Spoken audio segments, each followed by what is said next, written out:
the next council decided not to appropriate the funding for the second or third year, then any multi-year contract, they're gonna have a non-appropriation clause, because you can't bind this council for 2 more years. Describe a non-appropriation clause, it just says that we have to pay the penalty. Well, there is no penalty. It is a backdoor out that says if the council does not appropriate the funds to pay the contract, then the contract is null and void at that point in time. That's with no penalty. Mr. Chairman, you may want to put a motion on the floor so we can discuss it, but if it's appropriate, I'd like to comment on that now. All right, would you like to make a motion yet? I'd like to make a motion for 3 years, but tell me what you want to do. Okay, we have a motion from Mr. Tribble for a 3-year contract extension. Second by Mr. Carroll. And now we'll open the floor for discussion. In defense of that, you know, I've lived most of my life from at the city of Clinton early on in business and so forth with the same auditor.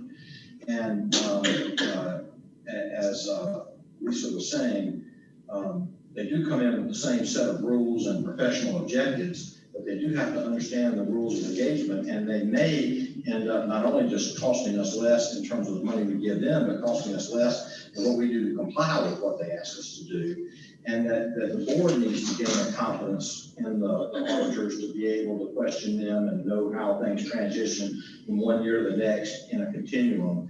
And I'm inclined to say that our professionals are not quite as disposable as that. Every now and then it is good to have a change and have somebody else come in and take a look at it, but I'm not inclined to think that we're at that point now, and I'm in favor of a longer term relationship. All right. Anybody else have any comments or questions? Only reason I differ is because of what I stated earlier, and the other would be, I'm trying to figure out how I want to put this. We as a council budget from 1 year to the next year. Until we're able to look at our budget and try to budget out and say you're making a budget for 2 or 3 years, and councils do that. That's why I basically disagree. I think you can, if you are not going to look at the future, why are you asking someone else to look down the road at the future? And that's my basic thing, because I think we need to plan and plan more. And if you can do more when you plan more. And so I just don't see the council doing that planning that they need to do to have things in place. That's just my thought. Thank you, Ms. Anderson. Anybody else? Just one final thought. We are looking down, we are buying multi-year assets. We're committing ourselves to multi-year sales tax, income and expenditures. We're doing things in a multi-year stuff right now. We have been for a long time. It's not uncommon at all to have more than 1 year. And what Sandy's saying is that the law requires that we tell them that if the future council doesn't like what we did, they can undo it. And so I don't see that as being an objection here. But anyway, with respect to, there are advantages to a 1 year contract, but with respect to that, I stick with what I earlier. All right, and in my comments, I agree with Ms. Anderson about sometimes we need to be careful, but this is going to be a required service no matter what we do, and the cost savings, just year one. I mean, they're keep us where we're at and only go up $500 a year. I mean, for me, that's a no-brainer on that one. So there's no other comments or questions. I'll call for the vote. All those in favor of 3-year contract extension for our public auditor, please raise your right hand. All those opposed? Motion passes 5-1. Ms. Anderson in opposition. Thank you. While you're still standing there, Ms. Kirk, real quick, we're getting ready to discuss United Way that we missed on the budget session last meeting. Would that be 563? Yes, sir. Okay. Thank you so much. Mm-hmm. All right. Next in your packet, we have United Way here. So we had and it is, I will take the blame for missing it and getting it in the last meeting. It was stuck behind everything and we missed, and I sincerely apologize. and I appreciate you showing up this evening to talk to us about it. And somebody correct me, and I believe we've not funded United Way in the past, is that correct? Not since I've been there for Okay. years. Okay, all right, well, go ahead and give us a spit. Okay. My name is Alicia Carter, and I am the Executive Director of United Way. And first of all, thank you for giving me the opportunity to come and request funding for the United Way. And because of everything that's going on with COVID and everyone's trying to adapt to this and the issues that are resulted due to COVID-19, United Way has had to assist people more than ever before in the past. And that assistance is continuing. We get calls daily requesting assistance for a multitude of things. So it's very necessary that we get funding from the county if possible. United Way has been assisting those in need as far as essential items. We've had numerous essential item giveaways. I'm sure you've seen the traffic with all the food giveaways that have been going on. Also, we've given away over 1 million pounds of food to Lawrence County residents. Over 200 families have been assisted with rent or mortgage, and over 800 individuals have been assisted with utilities, and that is due to the funding that United Way has provided to the agencies in the county that are providing that assistance. We are funding over 28 programs, and because of that, and because of the need, the great increase of the need for this assistance, we are requesting that the Lawrence County Council assist us with funding. In the letter, we did request support in the amount of $25,000, but of course, any amount of assistance that the council could approve would be greatly appreciated. And we do stand firm that we will allocate these funds in the appropriate manner, and we will serve as good stewards in order to assist the residents of Lawrence County. All right, thank you. Thank you. What is your overall budget currently? Our budget is, we're actually working on our budget right now. It's not complete for 21-22, but as it sits right now, we are almost at 300,000 budget, which is a decrease from the previous year due to donations. My next question, what's your main source of funding? Workplace campaigns. Okay. And due to COVID and people being out of jobs, and actually people that are working having to help their immediate family, then the donations to United Way has decreased drastically. So in a good year, what would you normally be at? Would you push 4 or 5 or? Our budget is typically around 4. We're stretching it, saying that we can get $300,000, but that's what we're shooting for. Hopefully we'll get it, but you just don't know with United Way and the nonprofit, because we do depend on pledges.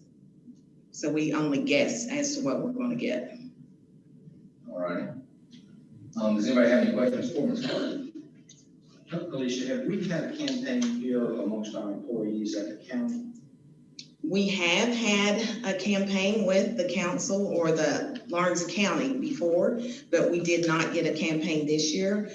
We tried, and I think there was some people that were in different positions, and the one that typically ran that campaign is no longer with the county. So there was some difficulty even last year getting a campaign through the county. I believe our HR director did run a campaign this year. We did. Okay. We did. And we have doing payroll induction as the year goes. Is the requested amount of 25,000, is that what we have done in the past? I don't think we've, at least in recent years, we've not funded. We've not funded. I got you. Okay. Do you receive any funding through any of the other organizations we fund, like Chamber of Commerce or any of the other ones? We do not through the chamber. Who else? Okay. Rounding out the list. I think that would be the main one I would think that if you got anything to do with them. No, we do not. Okay. most of the programs that you have, they are usually 501c3 programs, some kind of program. They used to be, is that what's under the programming part? Yes, they're all nonprofit funded. Like we fund, currently, we're doing a Good Shepherd, United Ministry, Safe Home, Beyond Abuse, the Cancer Society, SC Empowerment. Those are some of the agencies that we are currently funding. And I realize since a lot of the employers are not, they've laid off some people, and I know that probably is causing some effects to your campaign and the pledges that you receive. But this is one organization we have not given to. We work real hard at trying to get down to a set number of organizations who are not receiving funds from other organizations. I really think, Mr. Chairman, we could address this through the relief fund that the county get. I think we need to look at that and see what we can do for you there first. Okay. And then see if we have some extra money that we might can help out due to the fact that you do get a lot of money from the employers. And I don't know how that was extra yet, and maybe you can come back and make sure you let us know. But I think first this needs to be addressed through our relief fund that we're getting from the federal government. And I think that will assist this particular organization the best. And I'm quite sure there are going to be others asking for it also. Now, what employers are you referring to that we get? Just like this, the Lawrence County, the city, all those employers really ask their employees to pledge. Yeah, and that is exactly. And I know with people laying off people, you can't get any money from those individuals. So I know that would have an effect. Excuse me, I'll put that on time. That would have an effect on the amount of money you receive. I think we can help you, but I think this would be the best way to start at it first, to see if we can help you that way. And then if not, we need to address it in another way. All right, thank you for that. And just for reference, I know I emailed everybody earlier this week, but we're going to look at those. We finally got some explanation on those fundings, and we will be discussing that next week for sure. Mr. Trevor. I have some other thoughts on this, Mr. Chairman. That when I came on council after the 2001 economic disaster, council had gone through and they had, I don't know, 6 or 10 of these extremely worthy charities that they were supporting, and they just had to root them out, and they were going broke, and had to stop funding. And that,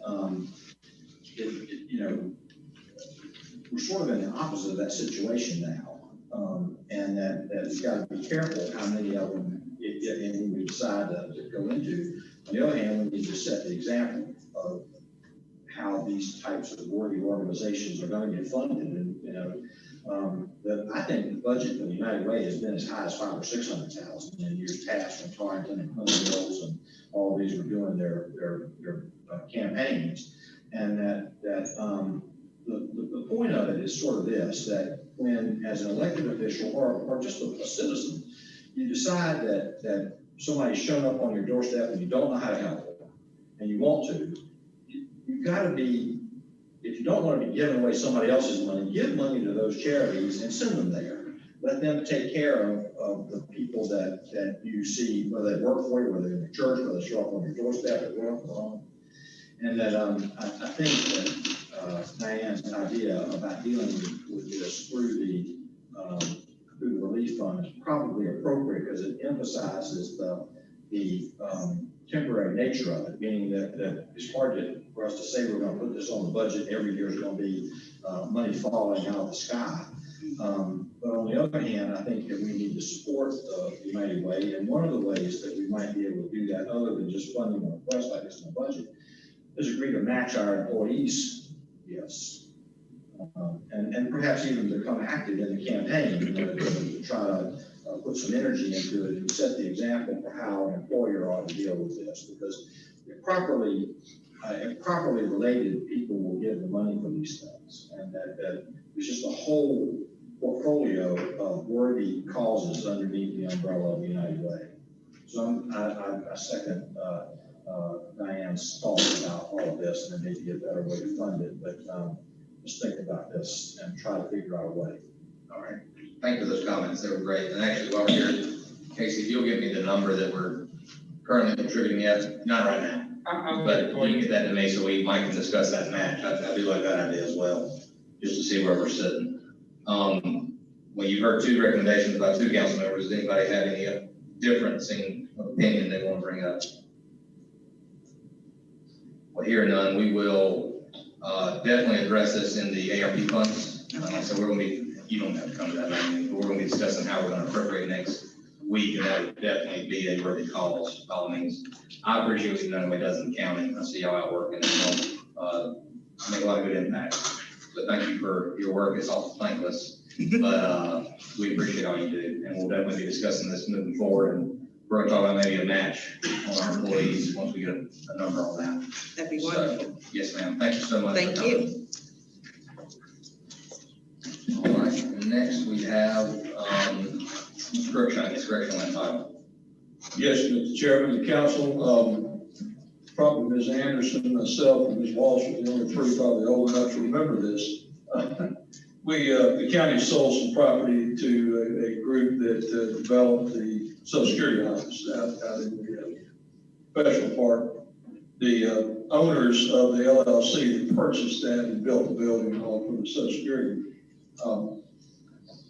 You would have thought they knew what the name of their LLC was, but anyway, they got it messed up. One of them it was supposed to be a dash between the two names. Instead, it ended up an ampersand. And now fast forward, they're trying to do something with it, and they realized that the deeds from 2000, had the wrong name on them. And the intended thing was to do the first name dash, the second name LLC. That didn't how it ended up. I talked with their counsel, and I think it's appropriate as a scrivener's error to correct the two deeds. You would ask counsel simply to authorize the chairman and the acting administrator to sign the corrected deed to get the title corrected like it should have been back in 2000. No money changing hands or anything. All right, you've heard the recommendation by the county attorney.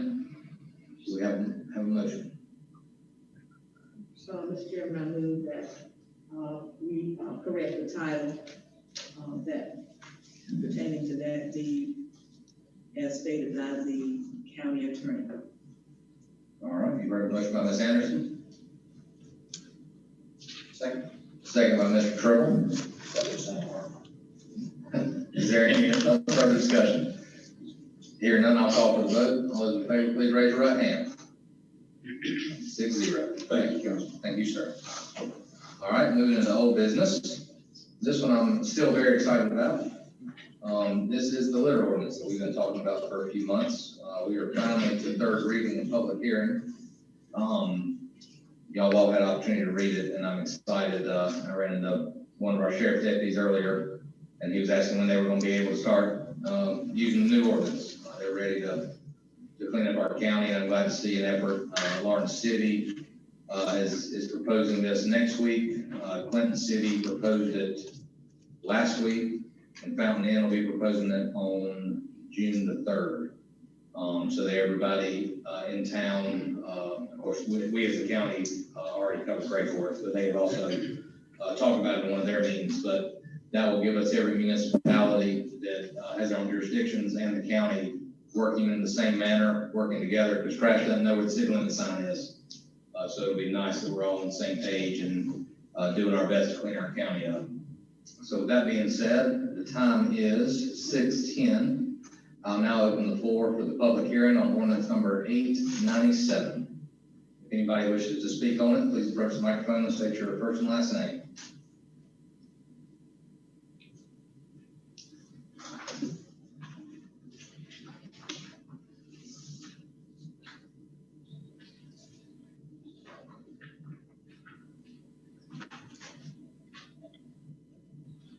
All right, seeing none, I will close public hearing at 6:11.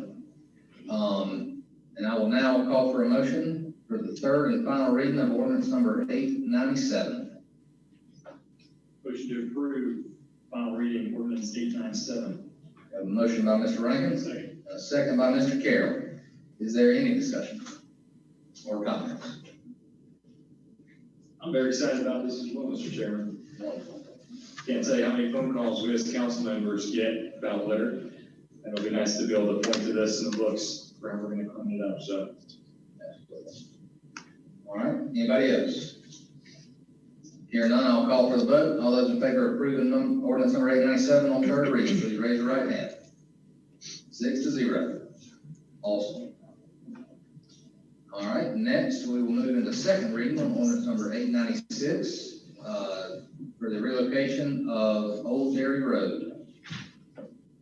Richard, do you have anything else to add from last one? So it's just relocating it closer to the property line. It's not cutting anybody off or anything. It's no cost to the county. motion approved on second reading. Motion by Mr. Carroll. Second by Ms. Anderson. Is there any discussion? Hearing none, I'll call for the vote. All those in favor of approving ordinance number 896 on second reading, please raise your right hand. 6-0. All right, does anybody have any new appointments for any of the boards, commissions, or committees currently? All right, hearing none, we will move to public comments. Somebody got the sheet, Dale.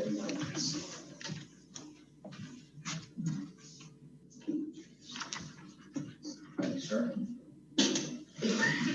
All right, we have several this evening. We'll start with, in order, Ms. Julia Daniel.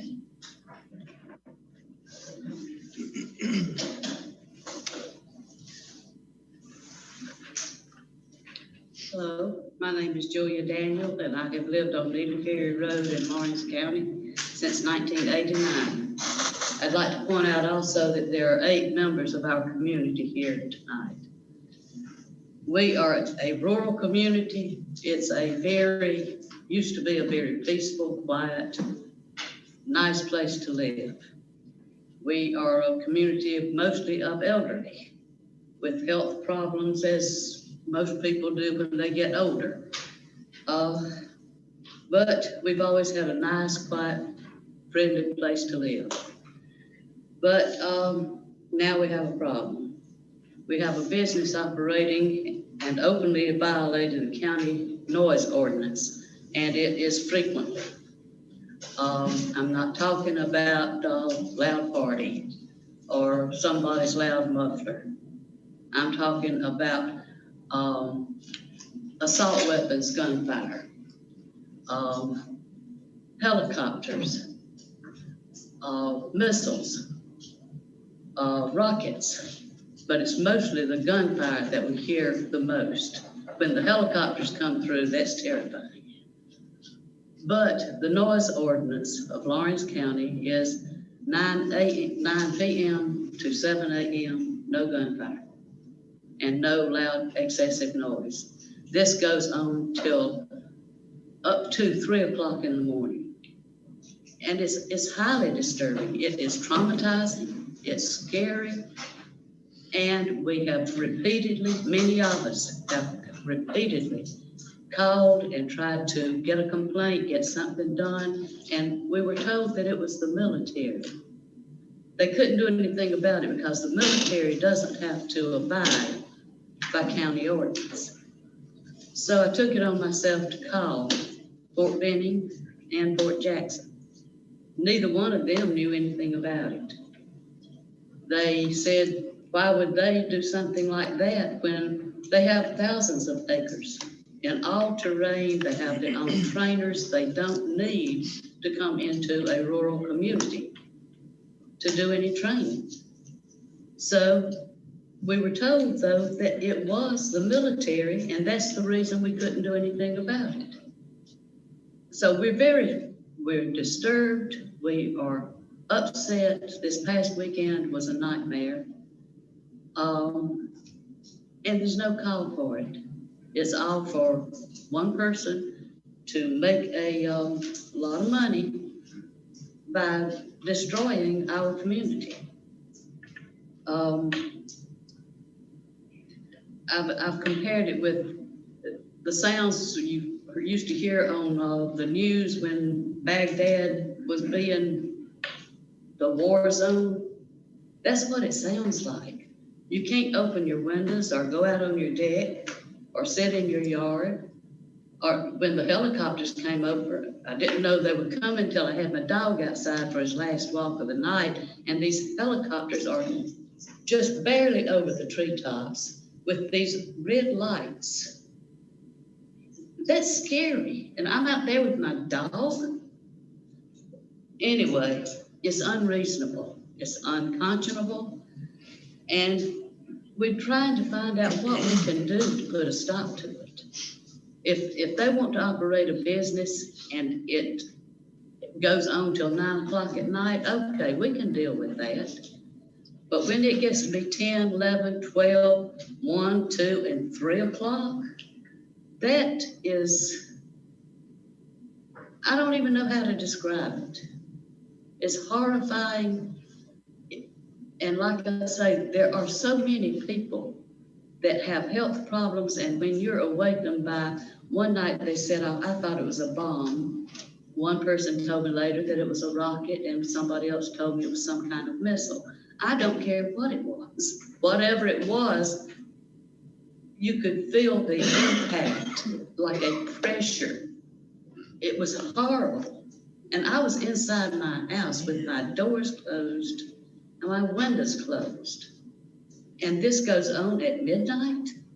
There's no call for it. And we, like I said, we are just at our wits' end. We don't know what to do. When we call the sheriff's office, we get the same old story. It's the military, and they can do it. I don't believe that. I know that's not true. In my heart, I know it, and I've already talked to at least 2 members of the military of the Public Affairs Office at Fort Benning and Fort Jackson, and they say no. But I don't understand what exempts that one business from a county ordinance where I would have to abide by it. All of y'all would have to abide by it. I don't understand why this one business is allowed to just go their way. And they also, when they claim that it is military, you look at their website, it shows that it's open enrollment, $650 for admittance. Now that's like a one-night thing. They have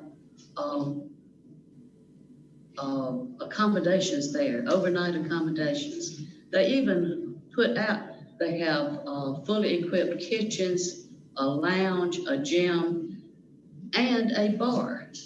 You got people piled up in there with all of these automatic weapons, and they have a bar? How can that be? But I guess it can be because they're just getting away with it. And nobody's doing anything. We don't know what to do. We don't know where to go, but it's destroying our community. And like I say, there's 8 of us here tonight because of our concerns and in fact, I live well over half a mile. And yet it is that bad at my house with my doors and windows closed. There are some people, some here tonight who live across the road. I don't see how they stand it. And it's, we're just asking for help. We need to know what we can do, what can be done. We're just, like I say, we're small time homeowners, and most of us are elderly. We don't have the resources to hire big time law firms or anything like that, and not that it would do much good anyway, because as long as they're allowed to get away with it, they're going to. The name of the place is the Sawmill Tactical Range. It started off being an equestrian center, and they built these buildings and all, and that was fine. And then it changed to a shooting range. And about 2-3 years ago, they changed it to a tactical range. And that's when it went completely crazy. It just went from bad to worse, When it was on Saturday afternoon, okay, you can deal with that. But when it's on up to even 9 o'clock at night, too bad. But you can't have a friend over to eat dinner and sit out on the deck and talk, because it's just not possible. It's, we just need something done. And I appreciate you listening to me. Thank you, Ms. Daniel, we appreciate it. Next, we have Ms. Renee Chapman. Yes.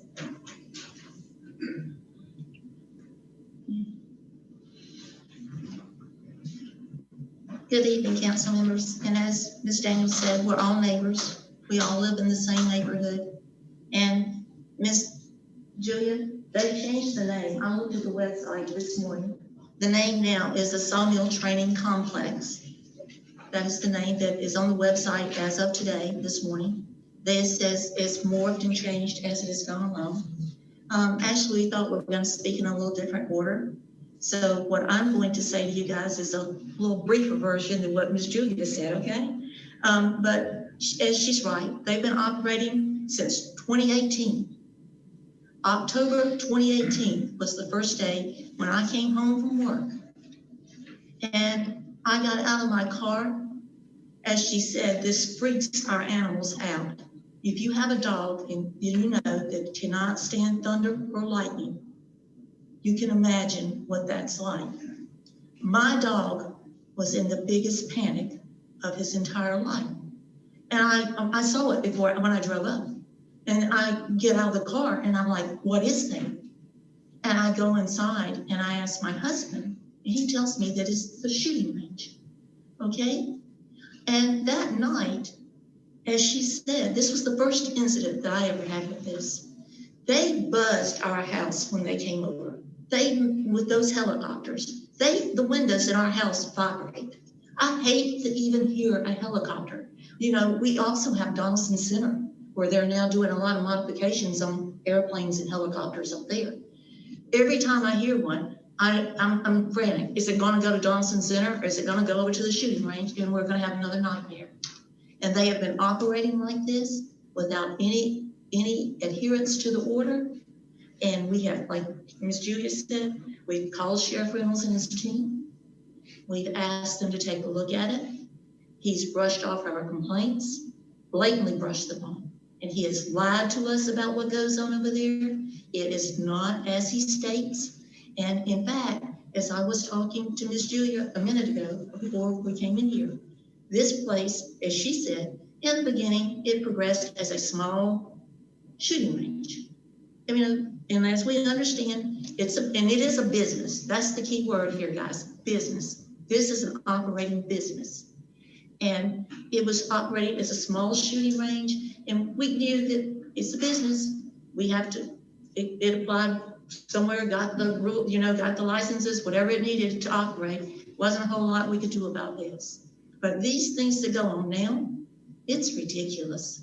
And we really do need your help to do something about it. We understand that they're going to do 7 a.m. to 9 p.m., but we really would love to have some quiet from 9 p.m. to 7 a.m. I mean, and guys, you, I don't know how many of you guys work, but I work. And when you wake up on Sunday morning at 7 a.m. and that's the first thing you hear, it's really kind of frustrating. It's very frustrating. And my husband's not here because we have company from out of town, but he's lived on this family farm out there his whole life.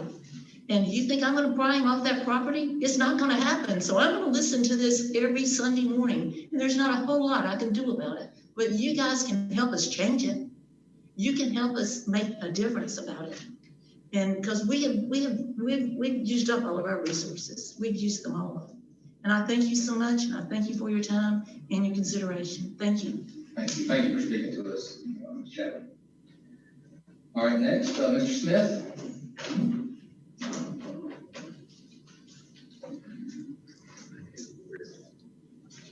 Good to see you again, sir. Good to see you. Mr. Chairman, County Council, I'd like to introduce to you our new 4-H agent, Ms. Kendall Wynn. Hello, everyone. I'm Kendall Wynn. I just got recently hired in March. I'm originally from Orlando. I was a 4-H'er myself for 11 years and worked at Extension in college, and now I'm here. And I just wanted to come here and express how excited I am to be here in Lawrence County and to get to know, the leaders, parents, volunteers, and youth of Lawrence County. All right, well, thank you for introducing yourself. We're glad to have you here in Lawrence County. We got some exciting news coming for y'all with our new agribusiness center, if nobody's told you about it. Yes, I heard about it. I'm very excited to utilize it. Several of us up here were 4-H'ers ourselves back in the day. So, but anyways, we're glad to have you here in Lawrence and look forward to working with you moving forward. You as well. Thank you. Thank you. Thank you. All right, and last but certainly not least, Ms. Connie Hill.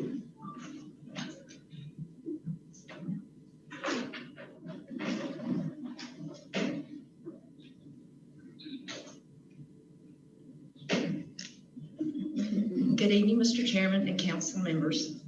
I have to write down, I can't remember anything. My name is Connie Hill, and I live at 5644 Indian Mound Road in Lawrence County. At 1:45 a.m. this past Saturday morning, May 8th, 2021, I was awakened by gunfire. I lay there and tried to return to sleep, no such luck. I called 911 to file a complaint about the noise. I requested that the dispatcher have the supervisor on duty give me a call. I went on my back porch and made a 4-minute short recording on my telephone. The online calendar on the website of the Sawmill Tactical Training Facility showed a training in progress from Friday, May 7th, 8 o'clock a.m. to Saturday, May 8th, 10 o'clock a.m. for NVG. A $650 fee for up to 20 people. At 2:57 a.m., I called dispatch back to say I was returning to bed and to tell the sergeant not to call me. She advised that a deputy had just called back in service from the sawmill and the sergeant would call in just a few minutes.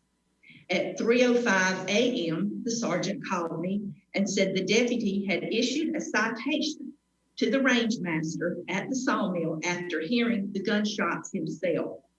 I found out the next evening that this meant that a blue ticket summons to court was issued and the range master would have to appear in court. This was not the first time I've had to call 911. Another night when the deputy arrived at the sawmill, the main gate was locked, allowing no access to the facility.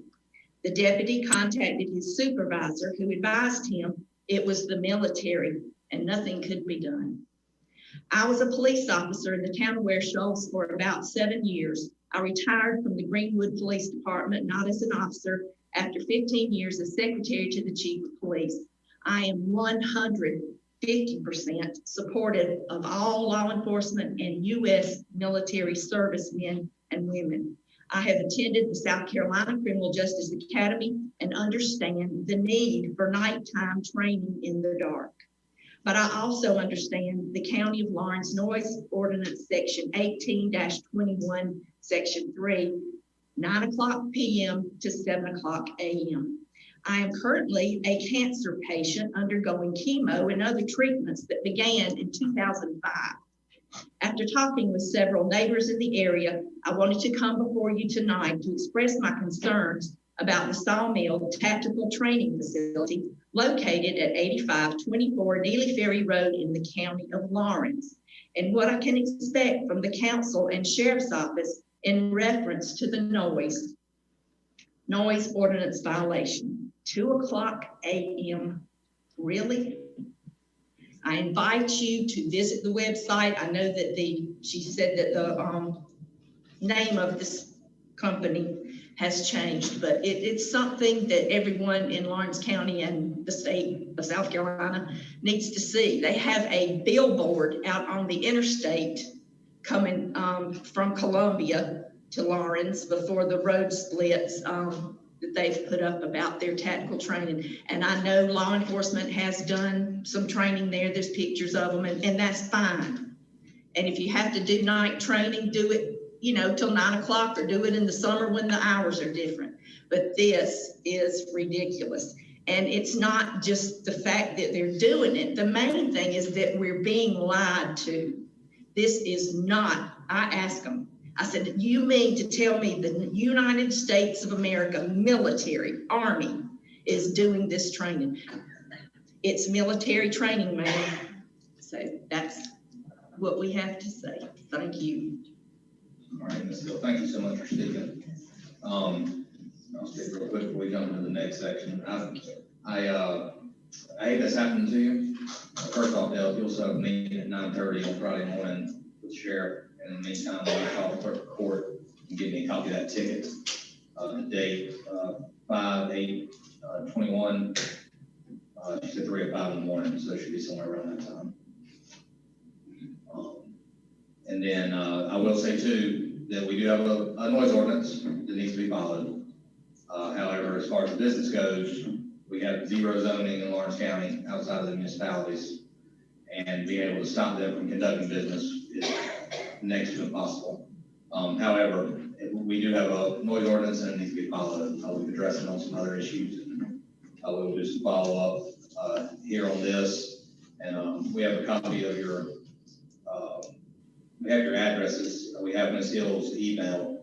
If you don't mind, I'm gonna leave this back up front. Do give us your email before you leave, so maybe we can update you as we progress forward and let you know what's going on. I'd like to do that. All right, with that being said, we will jump into council comments. I'll start with Mr. Running. Thank you, Mr. Chairman. I just want to say thank you to everyone who came out and spoke tonight, especially the kind of people that came from my district. I represent all of y'all, and I am very familiar with the sawmill training complex, and I have been out there multiple times. From what I understand about the situation, I understand that there was a situation that happened last fall, and I was notified about it. I actually spoke with the management of the complex, and they informed me that none of this would ever happen again.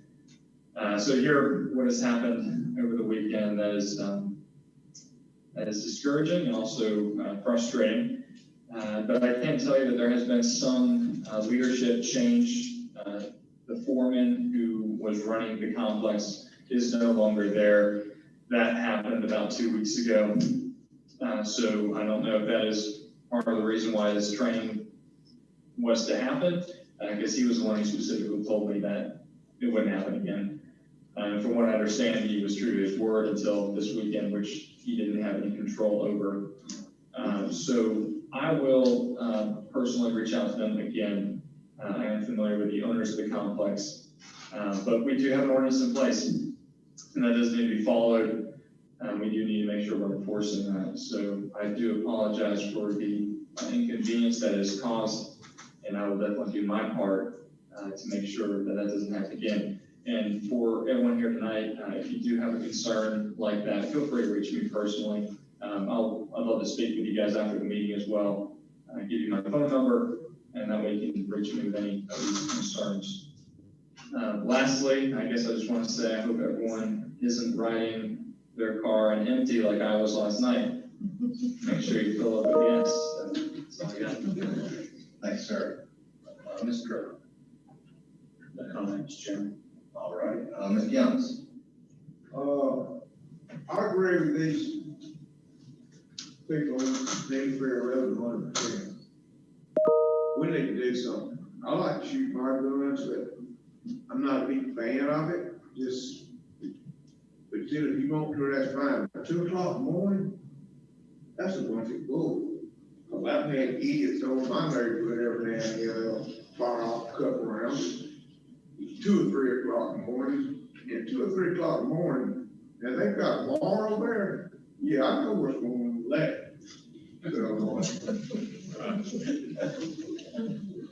So, yeah, you know, I don't know what this military stuff is. If that's true about what's going on with the sheriff's department, I'm kind of disappointed with that. So, yeah, we need to get a handle on it. At 9 o'clock, that wouldn't get quiet.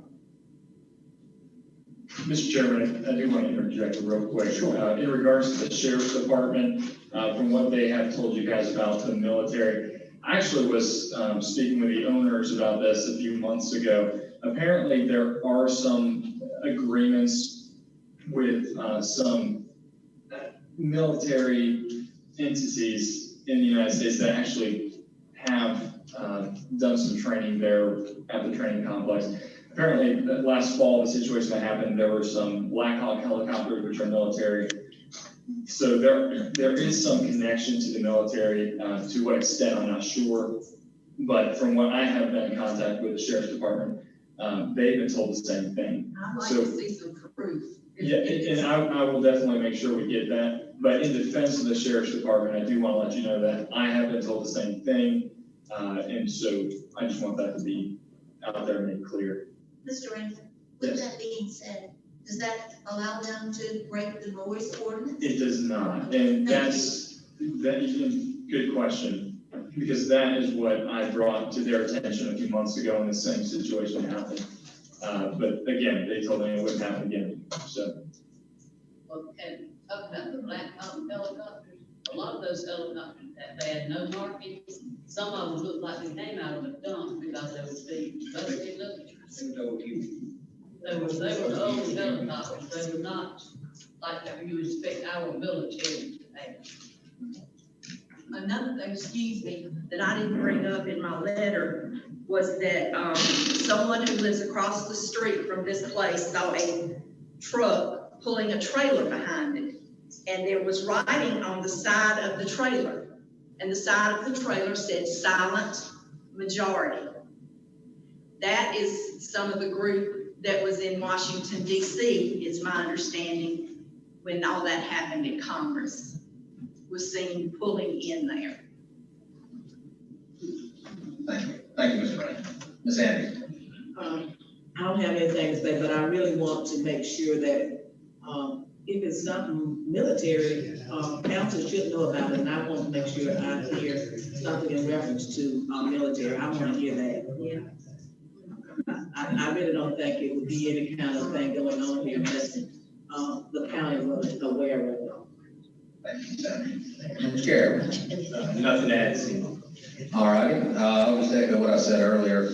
I definitely understand where you're coming from, and we will definitely be discussing one with the sheriff to see where the previous tickets have landed, as well as, moving forward, moving with the sheriff. I'll give this right, since it is his district, we might discuss meeting with the, owners, seeing if we can come to a compromise. That being said, I am, pro-business, and, like I said, with no zoning, there's really not much we can do about it in general, but we definitely want to follow our ordinances that are currently on the books. When they came here, they knew they existed, or when they came here, they existed, whether they knew they did or not, that's on them. So we will look into it for sure, and like I said, I'm going to give this sheet to, Mr. Satterfield, and if you'd like to put your email on it to get an update, please by all means do so. With that being said, that concludes the first portion of our meeting this evening. We have 2 items for executive session: a legal briefing on the contractual matter related to the courthouse and a contractual matter related to human resources.